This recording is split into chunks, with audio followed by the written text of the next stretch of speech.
O Evangelho em 3 minutos, com Mário Persona. O ponto alto da adoração cristã não é algum tipo de show gospel, de luzes, pirotecnia e decibéis, mas uma celebração tão simples e discreta quanto foi o modo de vida de Jesus. No capítulo 26 de Mateus, ele institui a ceia para recordar a sua morte. A ceia é uma celebração reservada aos que estão em comunhão com Jesus. A ceia do Senhor foi tão deturpada que hoje, até organizações ocultistas, como a maçonaria e a gnose, celebram algum tipo de caricatura dela. Mesmo entre cristãos genuínos, seu significado foi perdido.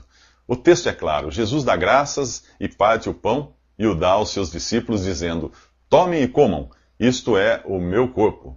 Depois ele dá graças pelo copo de vinho e o dá aos discípulos para que todos bebam, dizendo: isto é o meu sangue.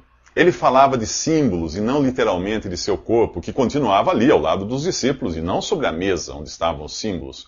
O seu sangue ainda não tinha sido derramado e continuava em seu corpo, e não como é representado pelos símbolos do pão e do vinho, que ficam separados um do outro. Ele fez outras afirmações simbólicas do tipo: eu sou a porta, eu sou a videira, eu sou o caminho, e ninguém de sã consciência iria achar que ele estivesse falando de algum tipo de transubstanciação que o transformasse numa porta, numa árvore ou numa estrada.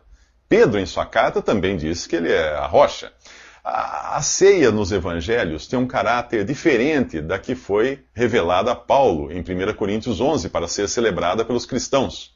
A primeira, lá nos evangelhos, apontava para uma morte ainda por ocorrer.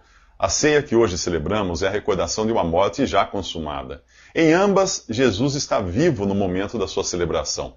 Naquela, porque ainda não tinha morrido na cruz. Nesta, porque já ressuscitou. Portanto, a ceia não tem o caráter de um velório com um corpo presente, como pensam alguns. Nem é a repetição do sacrifício de Cristo, como pensam outros. Trata-se de um memorial, uma recordação, ou um retrato do sacrifício de Jesus. Em 1 Pedro, capítulo 3, diz que Cristo sofreu pelos pecados uma vez por todas. Em Hebreus 9, diz que ele não entrou em santuário feito por homens para se oferecer repetidas vezes. Mas agora ele apareceu de uma vez por todas para eliminar o pecado, foi oferecido em sacrifício uma única vez para tirar os pecados de muitos. Esses versículos devem bastar para quem crê na palavra de Deus. O pão e o vinho continuam pão e vinho e não têm qualquer poder tipo poção mágica. É errado fazer de coisas materiais objetos de culto, como fazem os pagãos. Atribuir tais fantasias à ceia é perder de vista o seu real significado, que é recordar o sacrifício de Jesus, que aconteceu uma única vez há 2000 anos. Não ali na mesa. Agora vem uma dica importante. Os discípulos perguntam: onde queres que a preparemos?